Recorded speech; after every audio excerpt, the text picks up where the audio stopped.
Hello, everybody. Welcome to No Ideas Original Sports. I'm back here with Reem and Theo. How you doing this week? Doing pretty good. Pretty good. All is well. So we got a couple of things to talk about this week. There's been a few things happening. But I just want to start off with the NBA. So right now, it looks like Utah is one of the hottest teams in the NBA.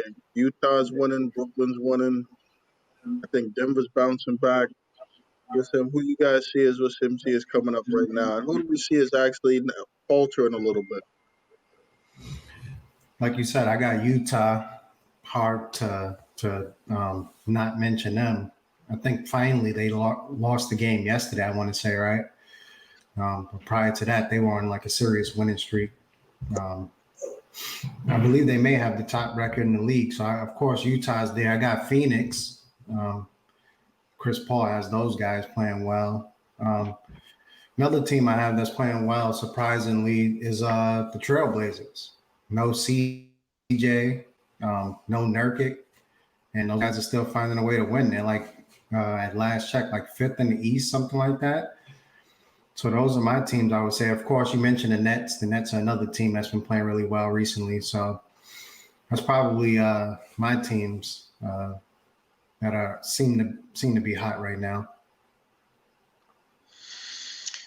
Utah's automatic so far. They're playing the best so far this current time in the season. The Nets look like they're getting together, having Kyrie play the 2 and Hard at the 1. Seems like these guys are because it's hard to click with no two switch positions. As far as teetering, I'll see the Lakers. AD went down with a minor injury. Yeah, that's true. Been struggling ever since. And I don't think those guys won a game yet since he got hurt for a second time, I should say. Yeah, I gotta agree with you guys both. I'm a little concerned about Milwaukee too. I think Milwaukee they had a lot of losses. I mean, I don't even think the last year didn't they lose didn't they win close to 70 games last year? Yes. And this year they've lost a lot of games. A lot of games they won. It seems like teams have adjusted a little bit to somewhat to playing with Giannis and how they handle the other players. So I think they're not where they were last year. As far as the other teams, I mean, Philly's being Philly, they're actually winning. Brooklyn, Utah, they're winning. I think but Brooklyn is still interesting because they've only had 7 games, I think, with all 3 of those guys playing. And I know they got another game coming up with the Clippers where KD's not playing. So that'll be interesting to see if they can beat the Clippers without KD. Another team that seems to be playing a little better, the record doesn't necessarily show it, but what about the Heat? I would say recently the Heat have played well. They seem to be hitting their stride a little bit. So they're a team to look out for too, I would say. Yeah, I think Jimmy Butler's return helped them out a lot. That since Jimmy Butler's been back, I mean they've been pulling out stuff, but he brings a lot to the table. I like Jimmy Butler a lot. Yeah, he's tough. He makes them a completely different team. So going back to looking at the NBA and stuff, and I know we spoke about this a little bit. What do you guys think as far as them having an All-Star game? Is Adam Silver driving this? I heard something that Chris Paul was driving this. We heard LeBron doesn't want this or didn't want it. Man, what are your guys' perspective on this whole All-Star game? Then you heard I think who was it chimed in and said it was stupid or something like that. I think the Aaron Fox, the whole thing was stupid. So what are you guys' opinion on the All-Star game? As Theo always mentions, it's a business. It's about money. So I would say the main person who's probably driving it is Adam Silver and then the owners, right? And whoever the other business partners they have around the league. I heard LeBron's comments, like you said, where he obviously didn't sound too excited. He was against it. De'Aaron Fox as well. I don't like the idea of it either, to be honest with you, because you take the top players pretty much from these different teams and you put them in one city. Now you run that risk of these players going back to their respective teams, having to miss games if, God forbid, somebody test positive or some type of contact tracing, or there was definitely a concern there. I heard Adam Silver say some of that risk is mitigated because they're going to do like a mini bubble in Atlanta. So I guess they aren't allowing guys to just, free roam, so to speak. So that's somewhat good news. Whether the players adhere to that or not, or how they enforce it, is a different story. But other than that, I'm not too crazy about the idea. I understand why the NBA is doing it. It's a money, it's a business. So we'll see. As a fan, though, I'm excited to see it. That's for sure. I mean, Yeah, Reem hit on a lot of points. I can't add much to what you just said. I'm not for it. COVID is serious. Let these guys be with their families, man. What they can do, at least I guess announce the starting five and the reserves and move on from there. Let these guys rest up. They had a small break from last season to new season. On top of that, these guys didn't get a real break between, I guess, a non-COVID year. These guys came out 2 months later, so to speak, 2.5 months later. So these guys are tired, man. These guys spend time with their families, man. Yeah, I would agree. so one of the things I heard about it is that they're planning on donating some of the proceeds of HBCUs into the NAAA or something like that.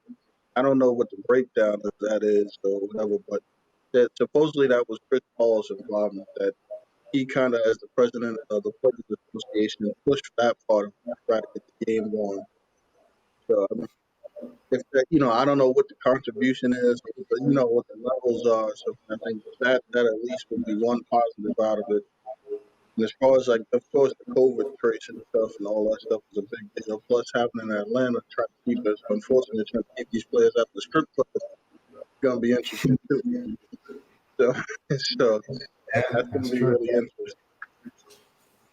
So now that we know that we're having an All-Star game, but we look at these teams and look at these starters. I know we got KD is the leader in the East. You got LeBron in the West. I think you got voted in. You got Joel Embiid, KD, Bradley Bill. I believe it's Kyrie, right? Kyrie's Yep, the one. Kyrie. And was it Giannis as the fifth starter in the East? Yeah, it was Giannis. And in the West, we had AD and LeBron. You had see that was it Luca, because he Luca, made a name. and who did they have at the two guard? It's interesting out there in the West. I think it's Curry and Luka as a backcourt. Curry and Luca. So now here's the interesting part. Was him Dame Lillard is not a starter, but I heard something about there was a tie. Did you guys hear anything about that? There was a tie between Luca and Dame Lillard, who's going to be the starter, and that somehow or other, I think the players and the coaches get 50% of the vote, and the fans get 50% of the vote. And Luca won the fan, but Dame won the players and coaches. So Luca ended up being the starter. I think it was one of those. It's the way they broke it down, from my understanding, was like kind of similar to almost like an electoral type of voting system, like a point system.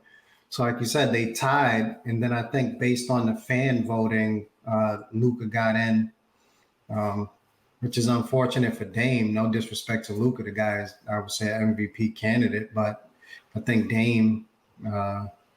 They need to put some respect on his name. Guy, what more does he have to do? Dame time is a reality. So I think he should have been a starter. Yeah, he should be the starter. No questions asked. Luka's great, but Luka's not having a year like he did last year. At least not starting wise so far. So I think Dame should have been a starter. But listen, that Yeah, we get. We got the fans involved. That's what you get. yeah, and I would imagine. I mean, I'm sure people voted, but it couldn't have been that much fan voting as usually it is because I think they just popped it up and said, okay, we having an All Star game. So I don't think it was that much fan voting involved. So as far as the guys that we think of, just throwing out there the reserves, who do you guys project to see in like the East Coast and West Coast as reserves? As a Knicks fan, of course I want to see Randall. Get Randall in there. I don't see him making it, but I think he's deserving this year. I would like to see him.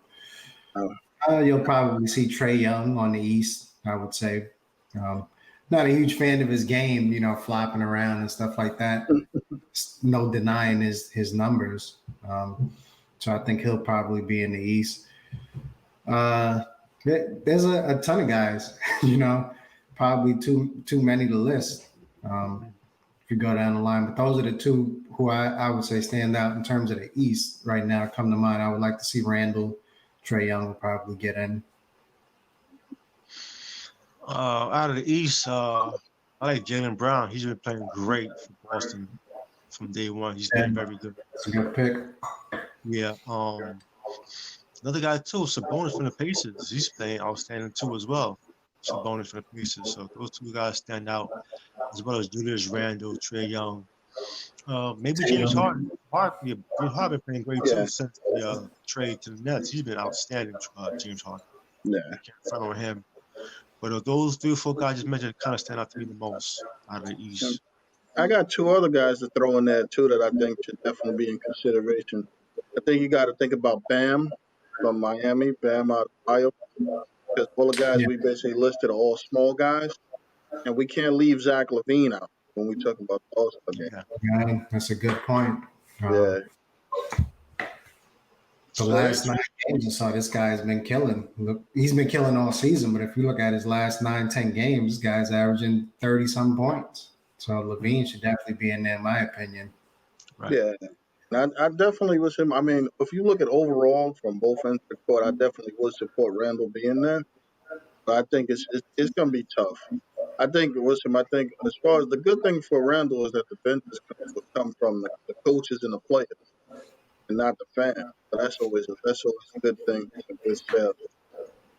One of the things I don't understand is you look at like a Zach Levine, and the argument against him is typically that his team isn't winning, et cetera, right? But then you look at Luka, and his team isn't necessarily winning either, right? They're not living up to expectations, at least so far. So how could you ignore Luka's team not winning per se, at least not the way people predicted or expected them to?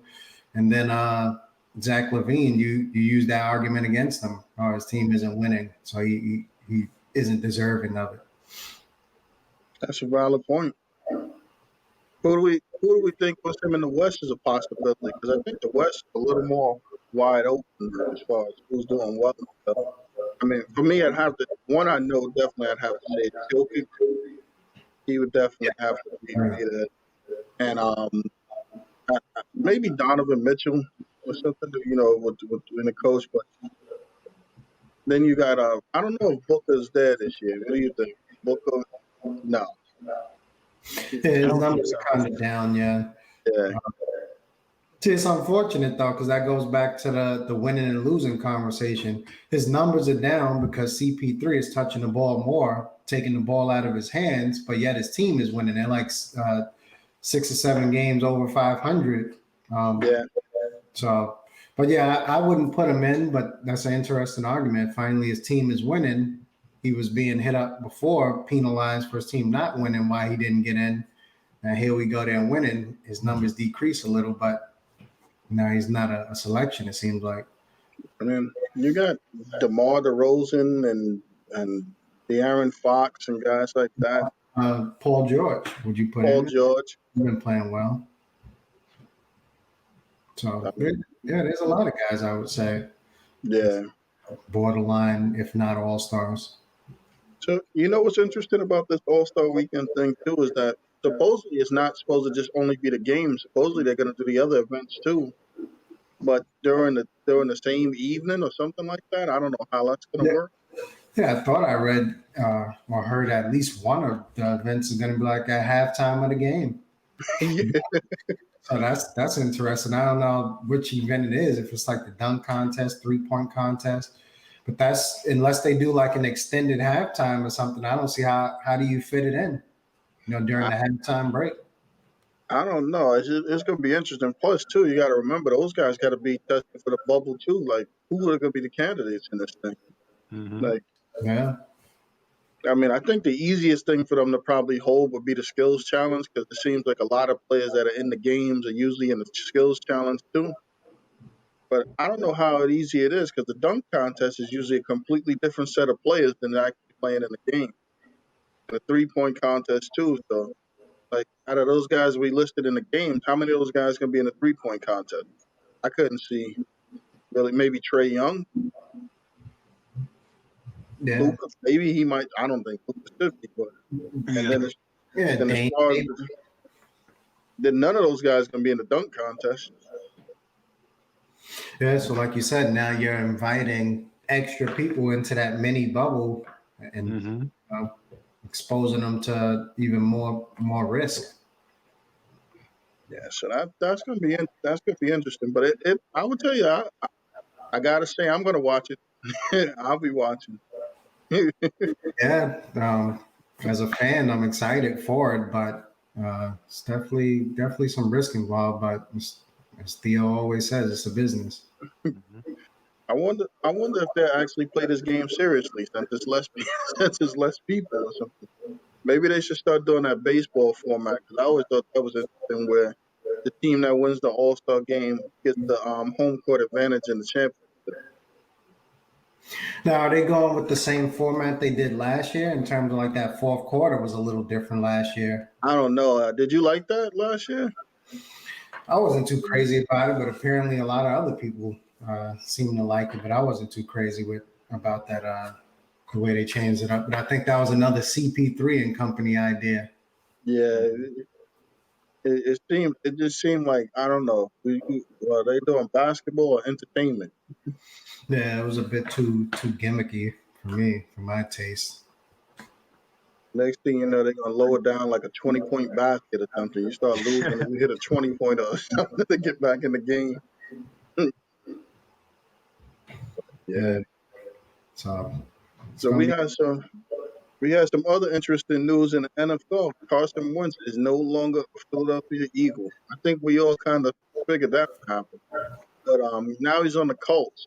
I mean, one thing I can say about Wentz is when we it's been noted, Wentz has never been a big fan of his teammates. So Mm-hmm. I don't know how what's it about. I mean, how do you guys think he's going to fit in on the Colts? The one thing, like I would say about Wentz, is for me, it's never been about the guy's talent. It's always been about his durability for me. And you can say that about a lot of players, especially quarterbacks. But that's the main thing for me.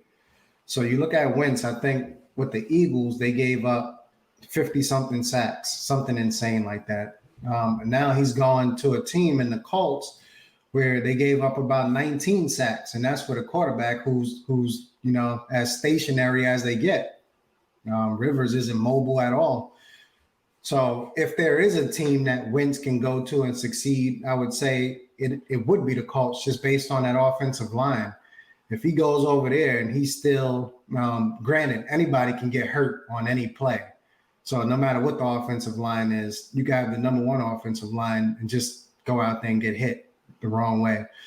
But that aside, if there's one team that he fits with in terms of being able to protect him, it's the Colts, I would say. So if he can't go over there and produce, I think I don't know, it may be his last shot, as at least as a starter. So I like his fit in terms of going to the Colts just based on that alone because he has the talent, he has the arm.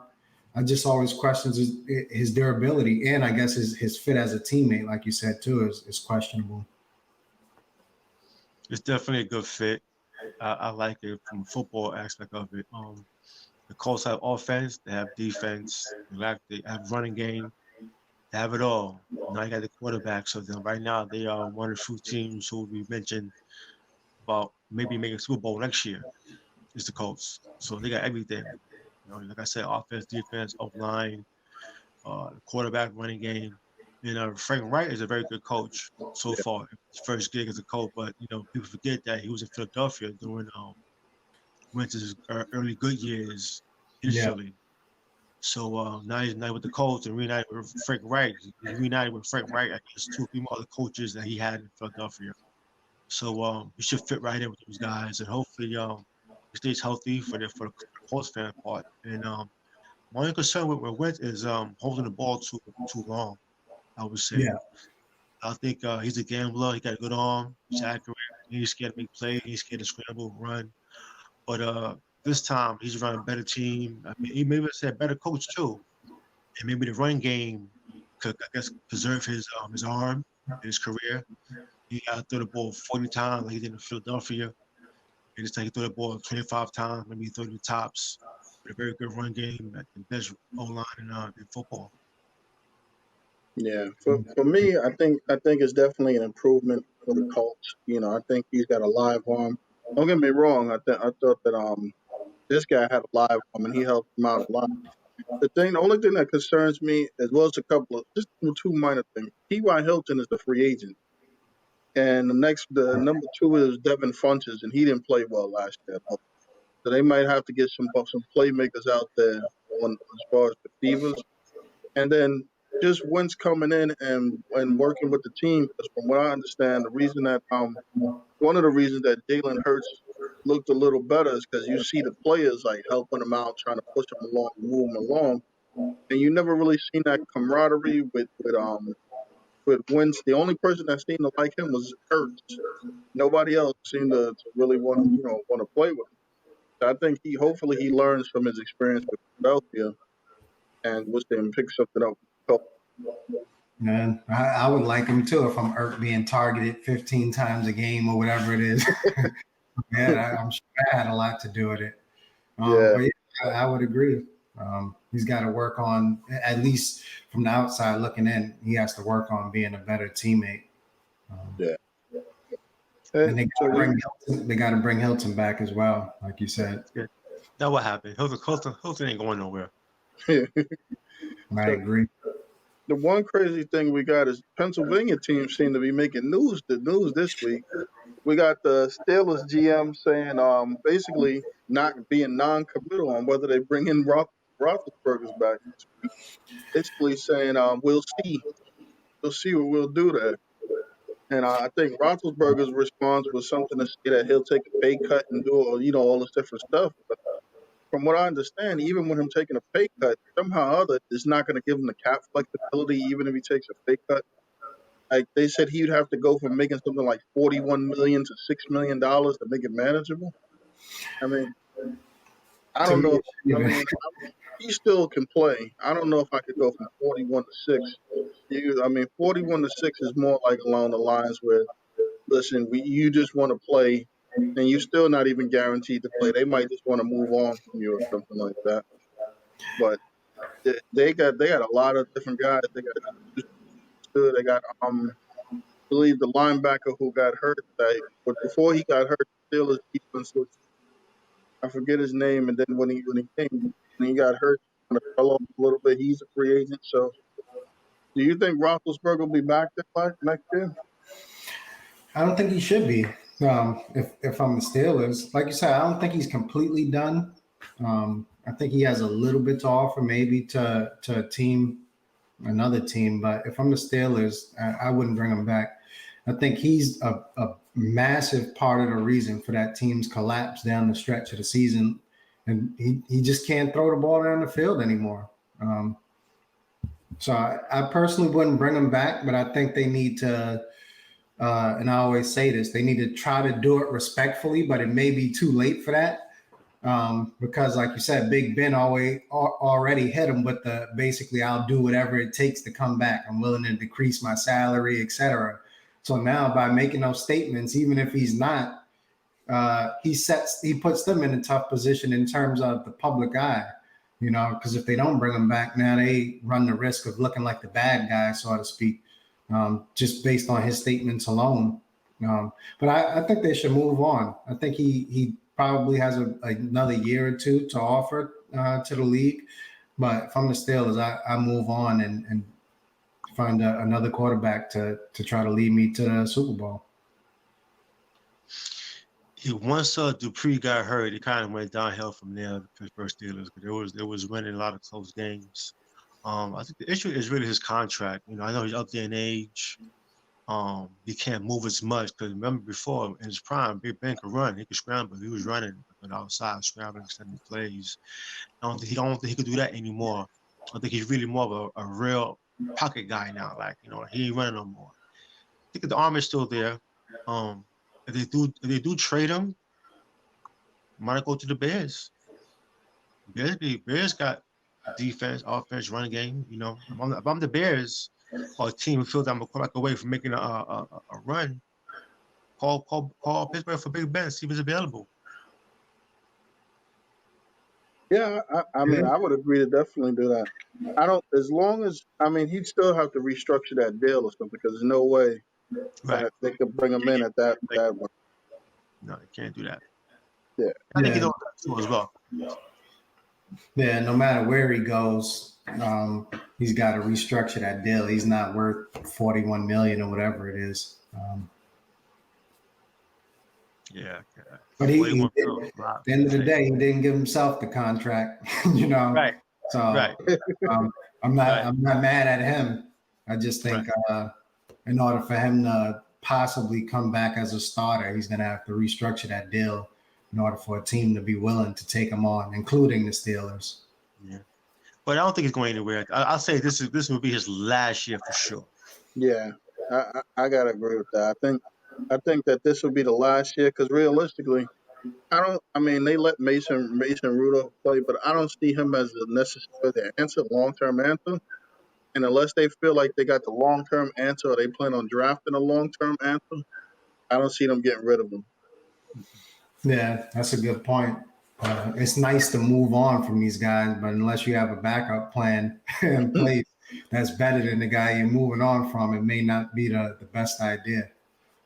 Yeah, because if they move on from him and they don't have a replacement, then they might as well not sign Dupree, Avery Williamson, or any of them back because they're just going to be spending money to lose. Mm-hmm. Yeah, it's a waste of money and a waste of a season. Yeah, Who's out there for those guys to sign? You going to sign what? Andy Dalton? You going Ryan Fitzpatrick? I got a Who's name out for you. there? I got a name for you. Sam Cam Darnold. Newton, Sam Donald, trade partner, trade, huh? trade for the Sam Darnold. Late first round pick, whatever they got. First and the third round pick. Sam Darnold's yours. Listen, you guys gonna trade Sam Donald, and he gonna show out, man. That's just luck right there. He gonna get traded. He gonna show out somewhere. I think it's one of those things with Donald too. Is in order for him to succeed, I think he's got to go to a team that has a lot more targets.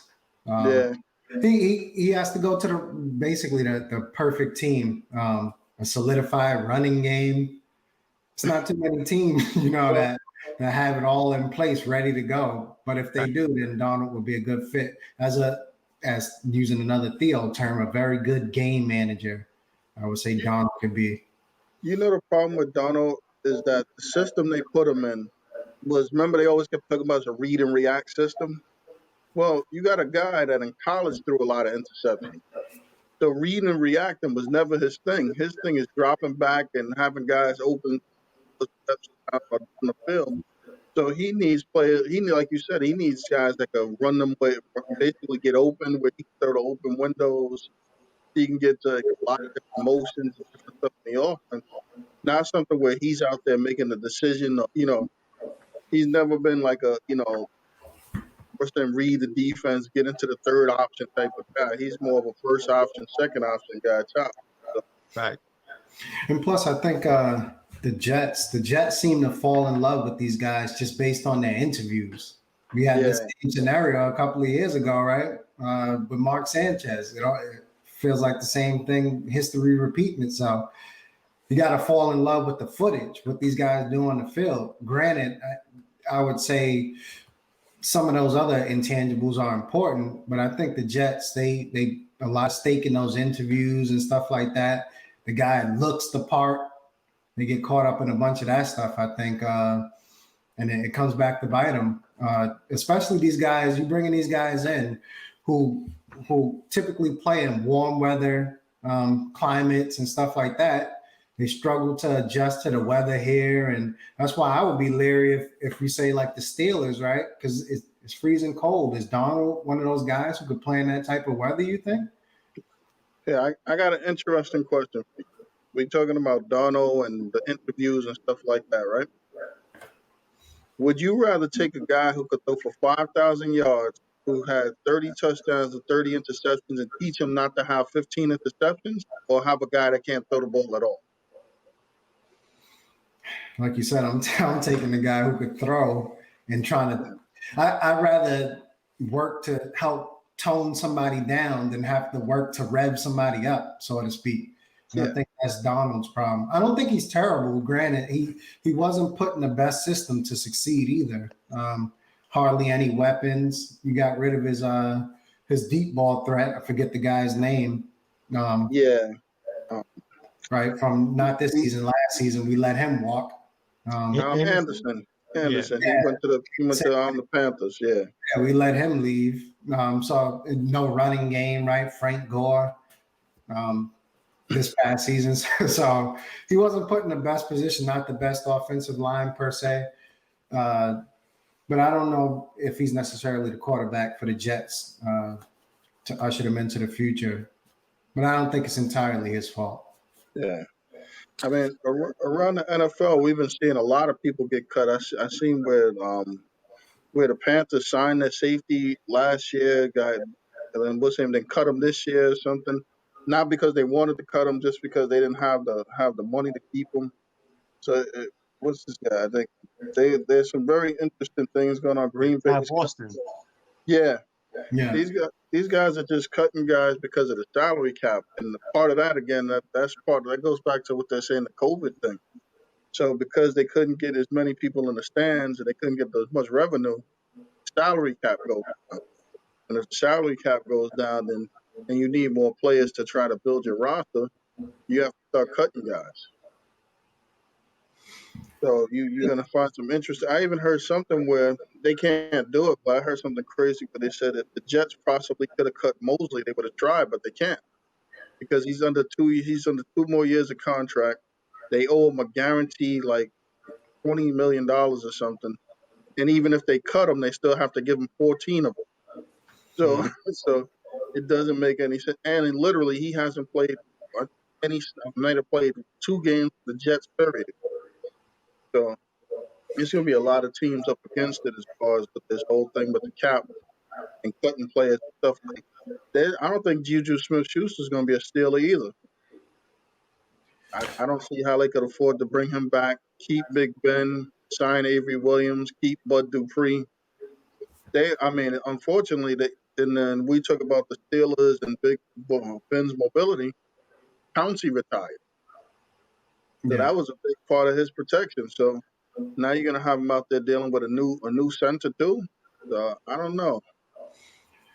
And 2 words: players union. I personally, the NFL is a massive business. These owners are making huge amounts of money, and I think, and I'm sure they're trying. The players union has to do a better job of getting these guys better deals, more guaranteed deals. I think they deserve more money. You're going out there, you're putting your body on the line, your life on the line, and the team can just cut you with very little recourse for basically a slight cap hit in most cases. So I think NFL has to do a better job of working with their players to guarantee more money. It's unfortunate. I get, like you said, business was down this past season, but you can't tell me as a whole that the NFL is struggling right now. I don't think they're struggling. All these endorsements and stuff like that leading up to this pandemic, they were doing extremely well, I would imagine. So I just think the players union, as well as the owners, they have to do a better job of getting these players guaranteed deals. The ones who are deserving, right?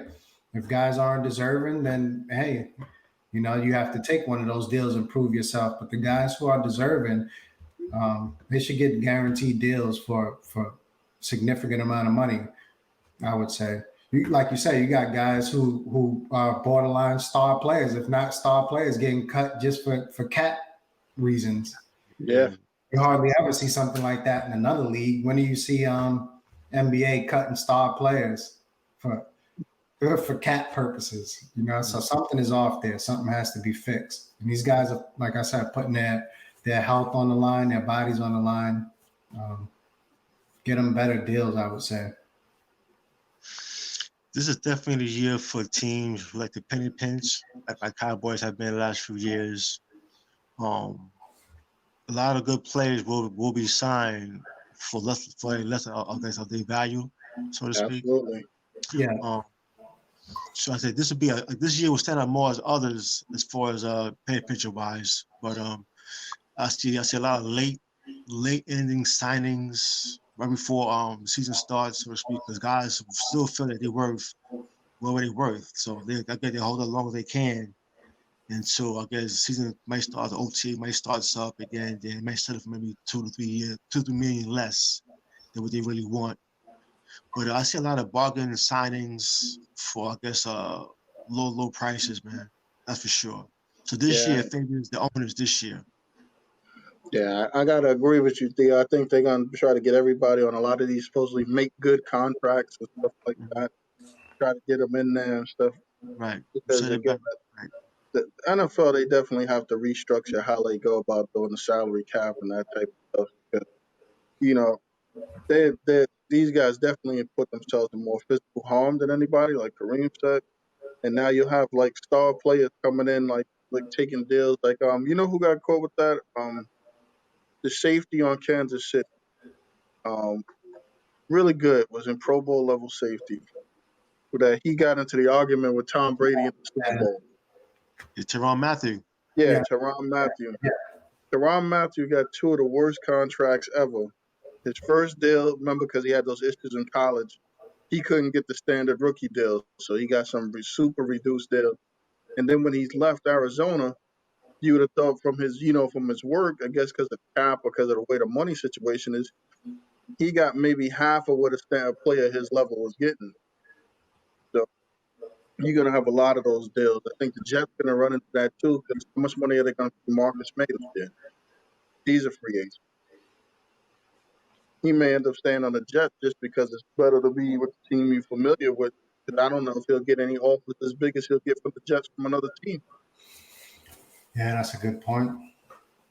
And plus, the NFL is not normally under these circumstances in a different league, NBA, Major League Baseball. These players could bet on themselves, so to speak, and take a short-term deal. But in the NFL, you don't want to necessarily do that. You go out there, get hurt, right? You can get hurt in any league, but you're more likely to get hurt in the NFL. You take one of those 1-year deals betting on yourself, go out there and tear something, and there goes your career, whatever the case may be. You may be out another season. So you probably are more inclined to take 2-3 years deal for less money, but guaranteed money versus trying to bet on yourself for like a 1-year deal or something like that, like you would in another league. Yeah. So it's unfortunate. Yeah. So we go from one league where the contracts are not guaranteed to Major League Baseball, where they probably have the best contract guarantee system out of any team. I think, just from their contracts, although they got to do all the minor league work, they have probably the best contract set up with no salary cap and all that stuff, puts him together. With that said, Ian Desmond from the Rockies is deciding to sit out for his second season for COVID. I Right. mean, I understand that, that's an option for all the players and stuff like that. But a couple of things. Do you expect that Ian Desmond, after sitting out 2 years and being 35 years old with like another year or two in the contract, will come back to be even close to being the same player after missing 2 years of baseball at 35? And is it reasonable to think that, at baseball they can't get out of the contract, so they're on the hook for those 2 more years too? Yeah, So how do you guys see that as work? I think he's done in terms of playing. I respect what he's doing in terms of like if he feels he doesn't want to put himself or his family at risk. That part I respect. From a baseball standpoint, being out 2 seasons, like you said, 35, 36 years old, he's not going to come back and be the same player. Plus, not just that. I would say if he did attempt to come back after these 2 seasons, I wouldn't be surprised if he was blackballed. Because I'm sure the owners are talking to each other, and this can't be something that they're smiling about, excited about. I think on that final year of the deal, I think I read that it's only a 2 year, a $2 million Yeah, guarantee. So I would imagine they're definitely going to exercise that and only give him the 2 million to walk. And from his perspective, he may not want to come back either. yeah. But I think I don't know if he's getting his full salary because I thought I heard that he sacrificed doing this at least almost $14 million. It Um, might it might it might be a proration or something because it would be hard to say whether if they're going to give you a full $14 million to sit out both seasons, yeah, I 28 million or something like that. think it's some type of salary proration there. But either way, I gotta respect what he's doing. If he feels it's a risk to him and his family, but from a baseball standpoint, I think he's probably done. Yeah, I think it's a mild surprise. Gonna do it back to back years. That should tell you how much these guys making in baseball for a guy like him to say, you know what, call it quits, man. Yeah, uh, Yeah, that should tell you how much these guys are making. But I respect his opinion. But you figure out that you're going through COVID for I guess a full year, you probably be more prepared or more understanding how to go about it, yeah, and just to make a more of an effort to try to play the yeah, following year than just I guess give up again 2 years in a row. So that part I really kind of confused on his decision making as far as like maybe he would have tried and then I yeah, guess he got scared and then he just retired or called it quits. But like giving himself a chance after going through this for over a year of COVID, learning about it and learning how to work around it and avoid it. So from that aspect, I'm kind of surprised he didn't try to make an attempt to play this year. Then you got other interesting guys like the pitcher from the White Sox, Michael Kopech, who in 2019 he had Tommy John surgery, and then he decided to sit out 2020 for COVID. I mean, how do you think that's going to affect him as a pitcher? So now, basically, I don't know what type of rehabilitation he may have did on his own, or being away from the team. You had Tommy John surgery in 2019, and you missed all of 2020 sitting out. I mean, is he going to be the same level of pitcher? Because I think he was one of the top prospects they had in the farm as a pitching prospect. yeah, with his, I would say slightly different in terms of he missed 1 season, right, due to the injury, had the surgery. The second one, there was still that the second season, this past season, it was that unknown, like Theo just mentioned. Um, so, but now he is coming back, so I guess that's a good thing. But whether he'll be the same player or not, I guess is to be determined. Especially even just coming back from a surgery like that. Now you add on, like you said, less training or training by yourself or whatever the case may be. Um, he may not be the same player. It may be one of those scenarios too. Who knows? Maybe he would have sat out a third season if he would have made the money that some of these guys make. But he never really. He's still a prospect, so he never really got that big deal. But I would like to see him come back, be successful. But I don't know if he'll be the same player. And if he is, it'll probably take him some time, to get back into the swing of things after missing 2 straight seasons. Maybe he used COVID as an excuse. You never know. Some guys Possibly. may need more time from Tommy John surgery. That's true too. Yeah, that's COVID, true. COVID is a good excuse to use. We need more time to heal and get better and work on your confidence and your arm rotation, flexibility, so to speak. So maybe COVID could have been an excuse, but I wish God the best, man. It's tough, man, to have Tommy John surgery and for this COVID pandemic. Yeah, It's kind of tough, man.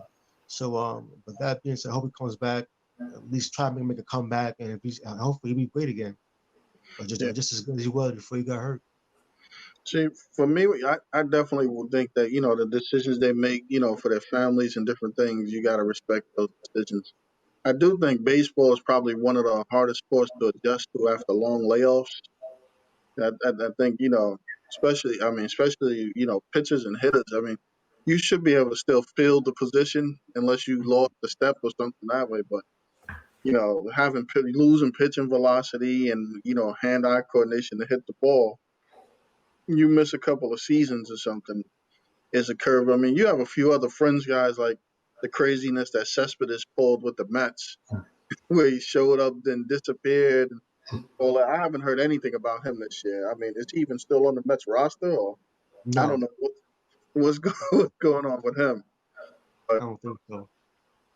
You'll have guys that I think. I mean, it'll be interesting to see how some of these guys perform. I wouldn't be surprised to see if the guys that actually played last year perform better than the guys who sat out, at least early on. Mm-hmm. Yeah, that's a good point. Yeah. Now, are they having a full 162 game season this year too? Or Yeah, I think they refused to shorten the Major League Baseball. They have a strong user. They refused to shorten season. They refused the universal DH. So they basically shot down a lot of things. I think that universal DH thing hurt some of the National League teams. So I think they were actually preparing to have that universal DH. And then Yeah, when it got taken away, it kind of had to change some of the thought process. yeah, that changes how you potentially build out your roster too. Yeah, you figure if you can find a good hitter just to be a DH, that'll help you plate more runs. You go out and you sign this guy, and then after you sign a guy, they decide that they don't want to do it. Now you got to, Now you got to find somewhere to squeeze them on the field to get playing time. yep. I like the DH rule. I love it. I'd rather have a DH than a pitcher batting ninth. I mean, guy who could hit, man. Yeah, I've been playing DH all the time. Always did as a little kid. Always did. Always will. yeah. I think the DH rule is really good. I mean, you got some guys, some pitchers that can hit. I mean, it's fun to watch or something, but it's not something you use and you looking to have. Like I got the best hitting pitcher. Okay, great. So you got the guy that hit 220 this year or something. I mean, So who you rather have batting 3 times? Cesar Sabathia or Harold Baines? Come on, man.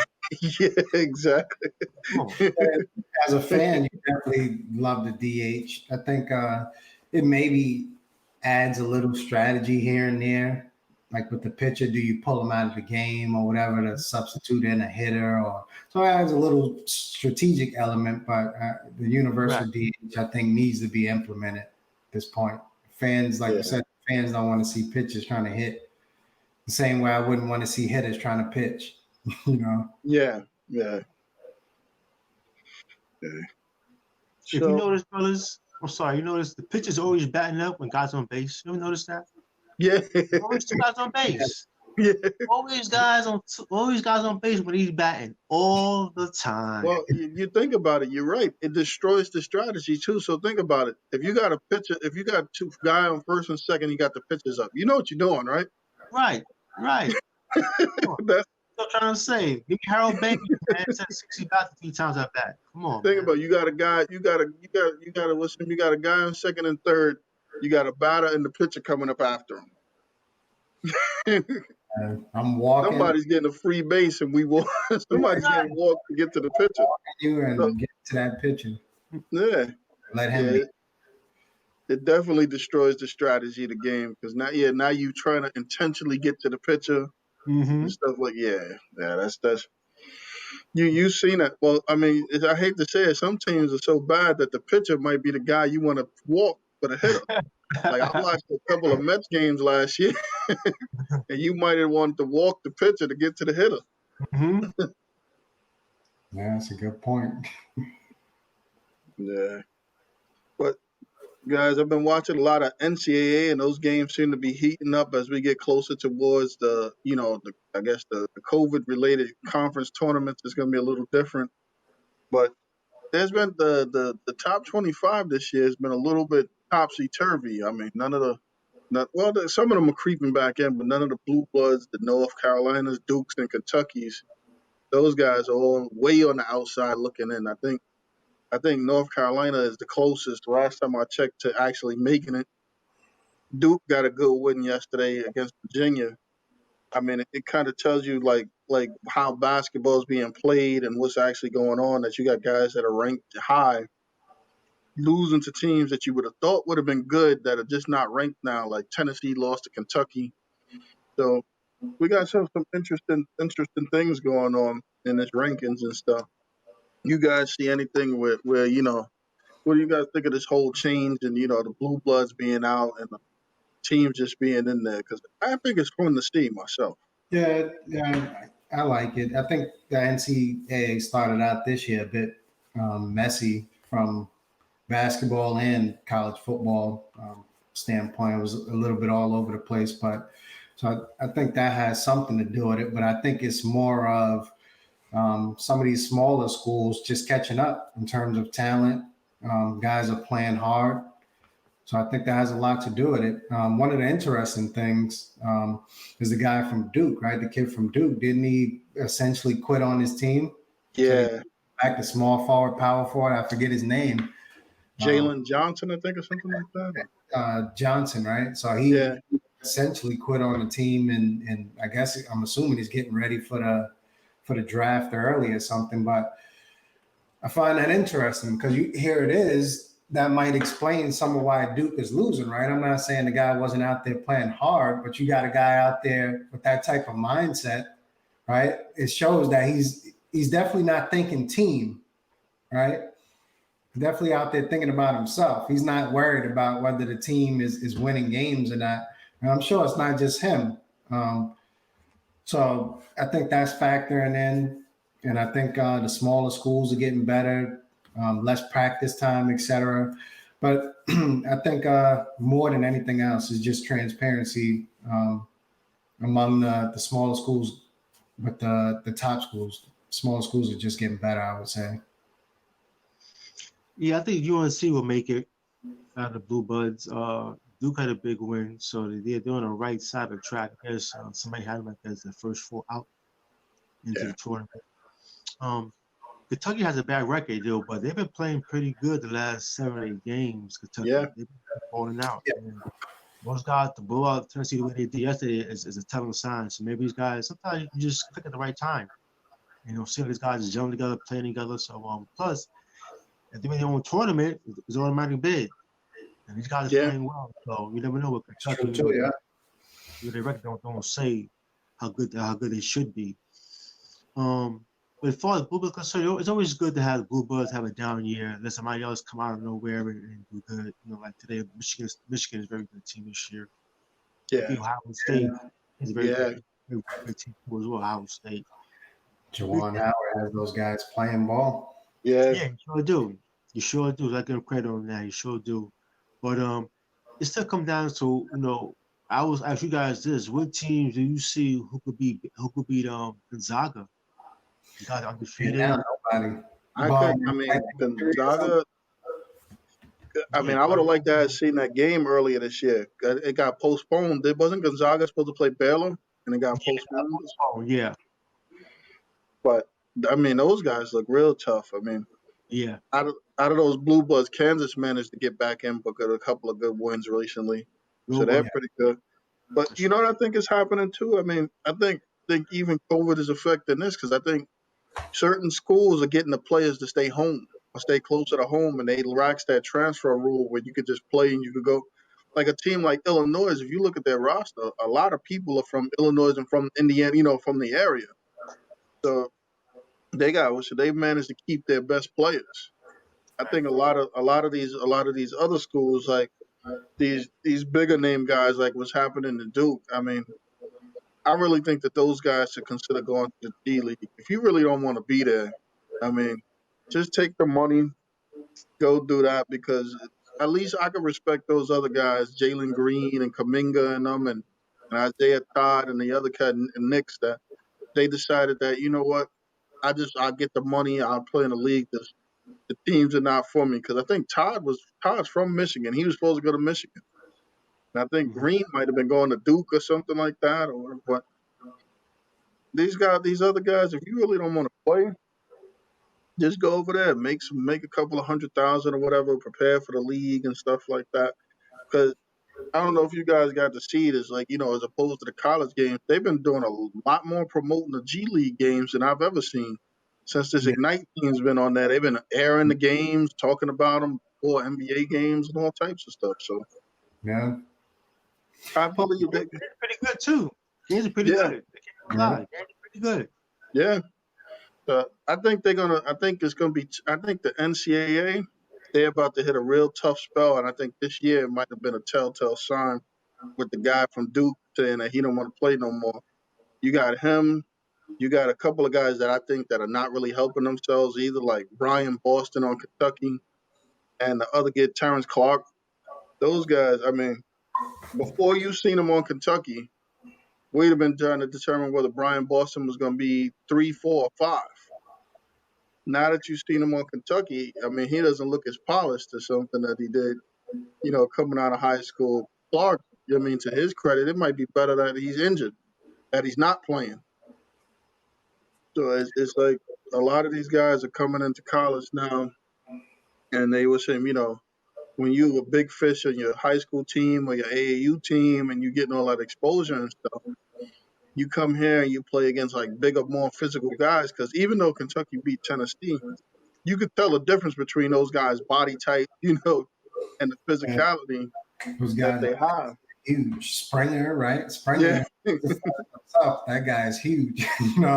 He's got to weigh at least 210. 6'5", a big guy. Like you yeah. said, Boston gone. He hasn't really um, gone against too many guys like that on a nightly basis. That's why I think, going back to what we always talk about, I do think a guy like Cade Cunningham will come into the league and be more prepared than some of these guys because he has the physical strength to be effective right now.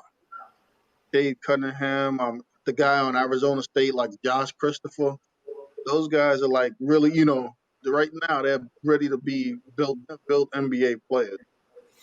The one thing I'll say about Boston is if you look at it, right, Boston has one thing going in his favor, and that's he could always basically to some degree, and he has been playing better recently, but to some degree he could hide, so to speak, behind Kentucky's depth.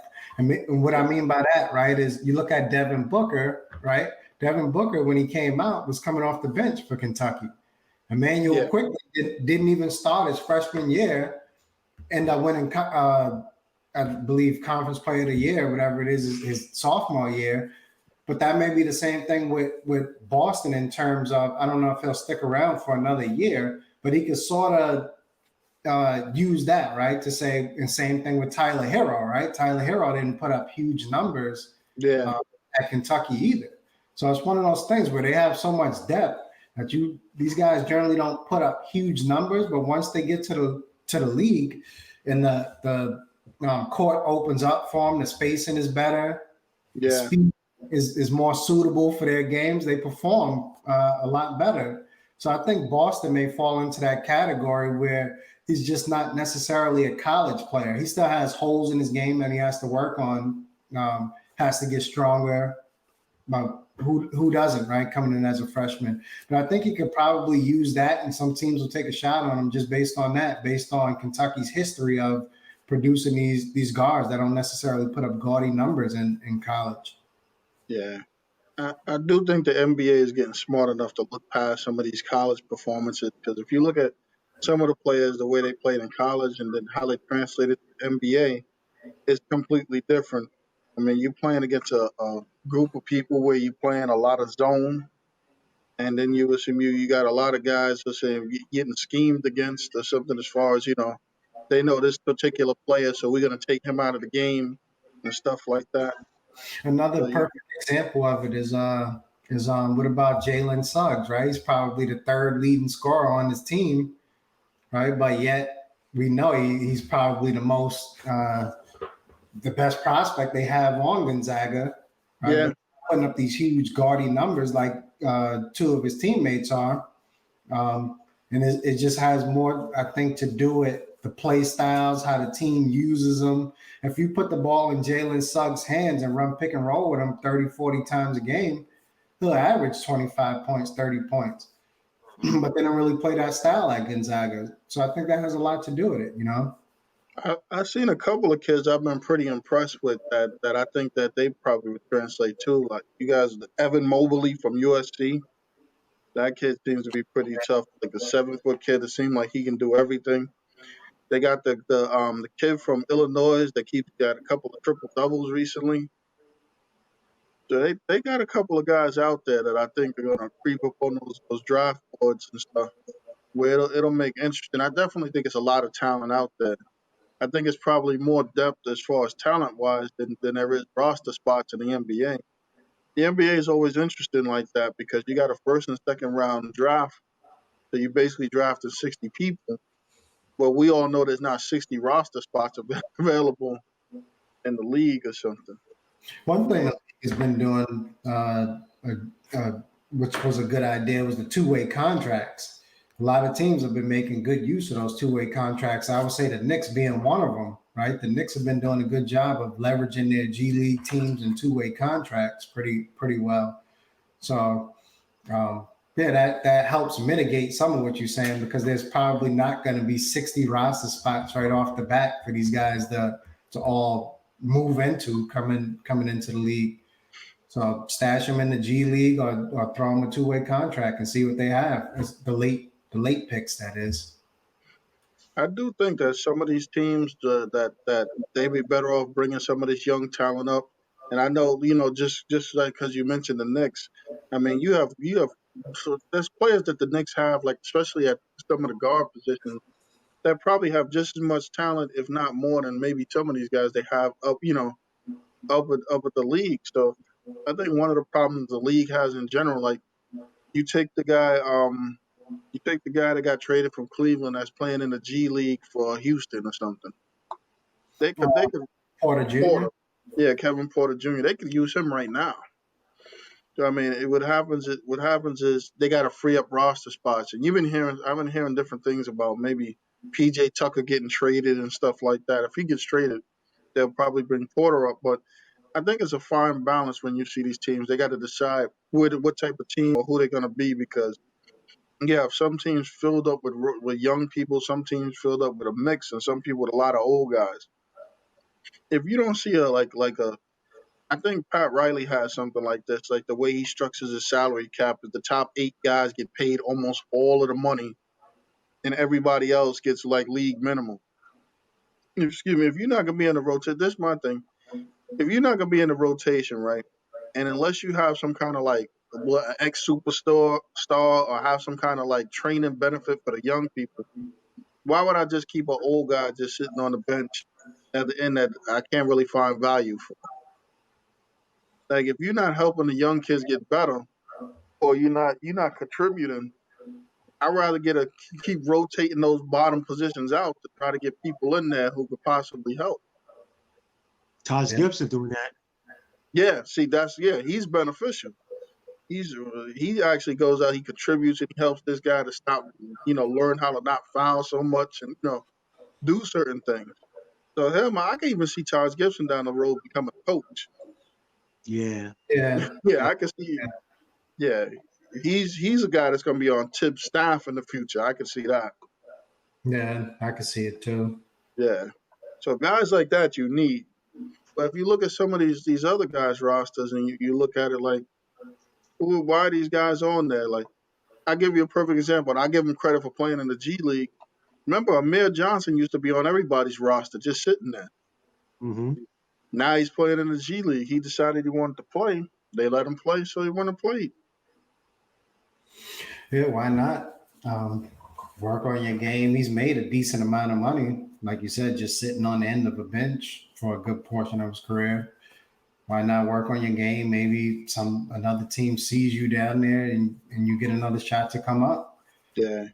I think the G League eventually is going to become a much more bigger thing as far as developing players, getting players minutes, and doing stuff like that than what it is now.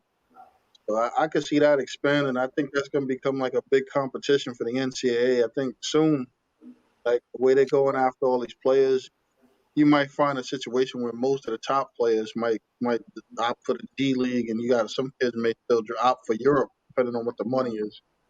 But if you look at this year, let's say I'm a top 10 high school player, and I'm looking if I go to Duke, maybe we'll win. If I go to Kentucky, I'm gonna be over there with another 10 guys just like myself. I go to North Carolina, maybe we win. And you get to a point like, well, not everybody's making a league. Anything could happen. And what's am I gonna? I need to go get this guaranteed money. So that's what's gonna end up happening. Yeah, and the from my understanding, Ignite was just kind of like a pilot program for that. But I'm sure so far it seems to be successful.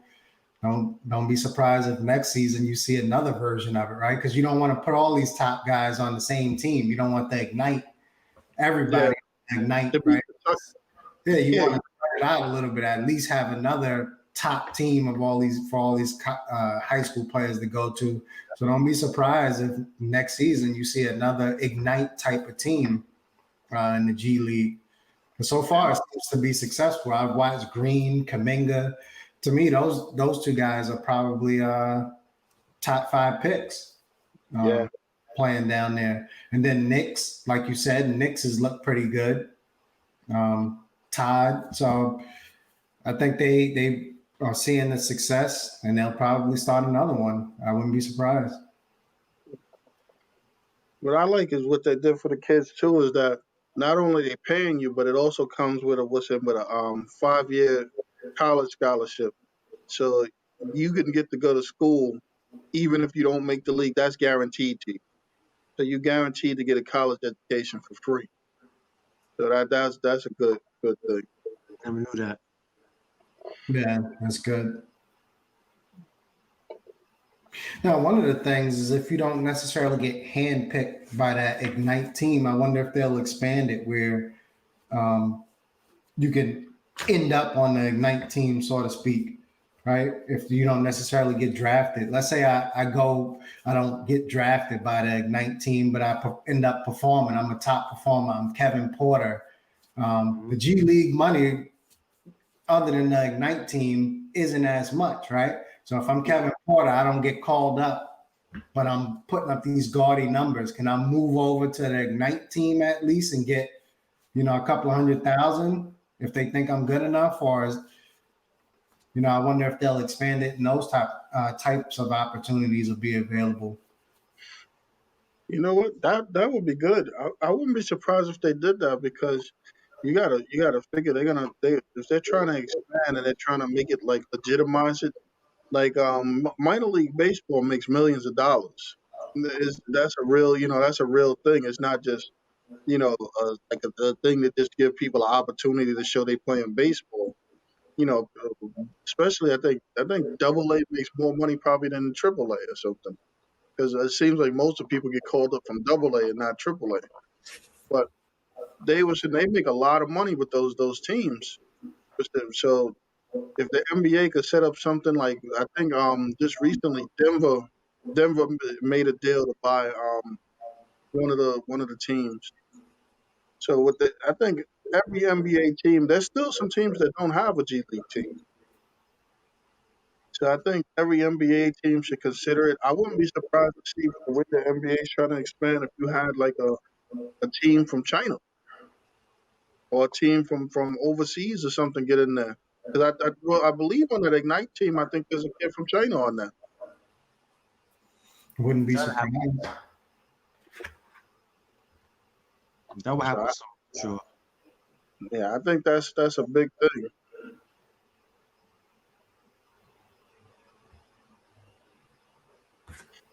Hey, so looking at this past week, I know we got things coming up this week. We got a couple of good games coming on. I know you got the Knicks and the Knicks playing. We got the Nets and the Clippers going or something. So that ought to be good. We got some interesting matchups this week coming out from college and stuff. And this will be a big week because we're in baseball. We got the camps reopening. Anything you guys looking forward to seeing this week in sports coming up? Um, just in general, being able to watch sports, of course, for me, I mention it every week, is a big thing, especially during the pandemic. So Nothing in particular for me. I just am glad I'm able to watch sports and discuss it with you guys week in and week out. So nothing in particular, but yeah, it's exciting as usual this upcoming week. Yeah, it's good to have the fans come back into the arenas and stadiums for these sports events. That's real good. It's good to see it. I guess the sign is showing some progress with this COVID, this COVID situation going on among us. And of course, I always love watching the brackets of March Madness, man. I love watching those brackets, man, come March time. So I'm looking forward to March Madness coming up pretty soon. And other than that, man, I'll always look forward to another week of talking sports with you guys. Hey, hey, I love talking to you guys, having these conversations and talking about sports. It's nothing more fun than talking about sports and stuff. I mean, again, which I'm looking forward to, which everything that's coming on this week, and I look forward to talking to you guys again next week. Oh, rest in peace to Vincent Jackson. Who, he passed away this week. And again, thank you guys and good night. Enjoy it, fellas.